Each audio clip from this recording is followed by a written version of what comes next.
Good morning from the Flying Can Ranch in Athens, Texas.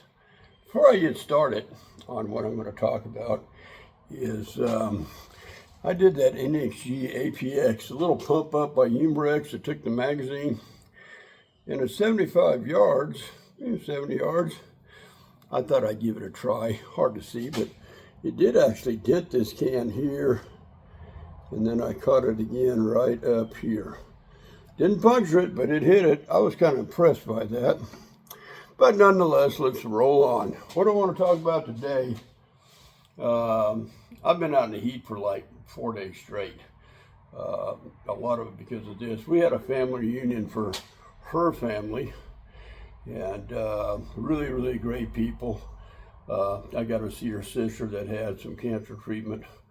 They made a little portal and went directly to it.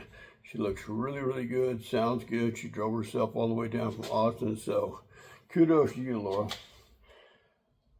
So, the reason I've been in the heat is right here. We're going to talk about this. This is the Magfire, the Crosman Magfire Trailhawk, what do they call it? Elite Nitro Piston. And this is the box. And on the back here, it tells you it does, probably 975 with allo pellets, 800 feet with regular pellets. I was kind of curious if it had the, let me put my glasses on. So I actually measured this out myself, but just for fun. No, it does not say. Needless to say, we'll throw that in the boxes. And we're going to get it up here and we'll explain what happened, because I already made one shooting review and it turned out great. And I'm going to post that shooting review because I'm using this Amanda scope.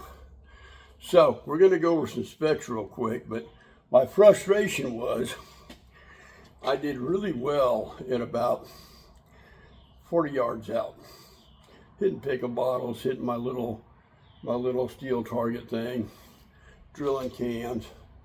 But when I reached out further, it was all over the place. And I tried this, I tried that, and finally I just did something a little different, and now I think I can make it happen. So with that being said, because I was about to send this thing back or throw it in the creek bed. Yeah, I get a little impatient like a cantankerous old age. Isn't that right, dear? I already have some pickle bottles cooling off in the fridge.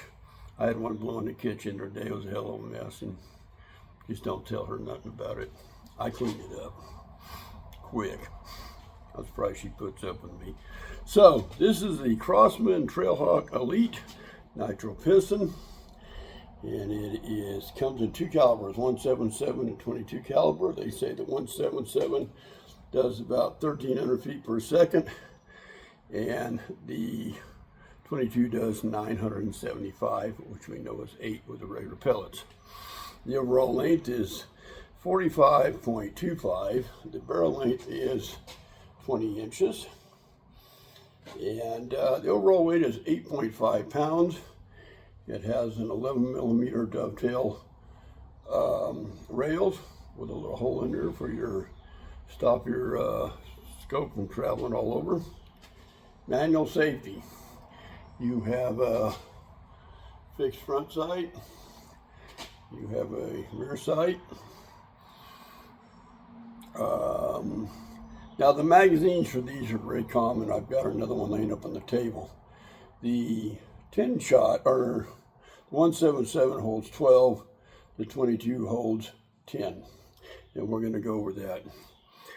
Okay, so it has a two-stage adjustable trigger and the quiet fire sound technology suppression. So if we look it over, it's got a good rubber butt pad, and it comes up like that. You have some stippling right here. There's some more stippling down here. Now, I put this scope on because this came with this really cheapy 4x32. So with this and the mounts if you're gonna plan to go pesting, maybe 20 yards to 35 yards max. I wouldn't go beyond that. I didn't have any luck with it any further than that. I tried it, but iffy at best. So I put this Manus on here. I believe that's a 3x9 by 32 AO. And we'll just work it down. The sights have no fiber optic on them, but they are adjustable for windage and elevation, as I said. I put some little white stuff on the end of that so I could find it. If you don't do that, particularly low light situations, you're going to lose that sight inside of here. Now, I was able to actually periodically hit the can way out there with these sights, but I had to move it like really to the left a lot, and then drop it down quite a bit. So that being said, it's a heavy gun, but before we get too excited, because I always forget to do this, and I dumped it before I came out here. Here's your mag. You're just going to grab it. You don't have to cock it. You're just going to pull it out. And when it's empty, and I'll explain this to you, you're going to see this little symbol. So once you hit one, because this number thing is going to be facing toward you, the shooter. So once you fire one, and then you cock it, you'll see this. So we're going to flip this around, and it's got little things here you can catch with your finger, and you're going to be working clockwise. So we're going to grab a pellet like so, and I advise you to hold it like this or they'll fall out on you. And you're going to stick a pellet in like so and turn it. One, it'll click. You hear that click? We're going to do it again. This is pellet number 2, and we're going to rotate it clockwise. Whoops. If it doesn't want to turn, push it forward a little bit. Click. And I'm used to doing this from a different position. Pellet number 3, shot in a little hard. Click. Pellet number 4 will be here. Now you'll see, now we're on pellet number 4, and then it says 6. So we're going to come around here and click it again. Now it says 5. And we'll put another one in, same way. And there is, it should say 4, and it does underneath. Flip it over. And as it rotates, it goes just the opposite. We're going to stick it here. We're going to crank it. And there you go. Put another one in. And I'll show you here. We're on 2. You'll put another one in and you'll click it. Now when this says number 1, you're going to turn it. And now it says 0. Do not put another pellet in after 0.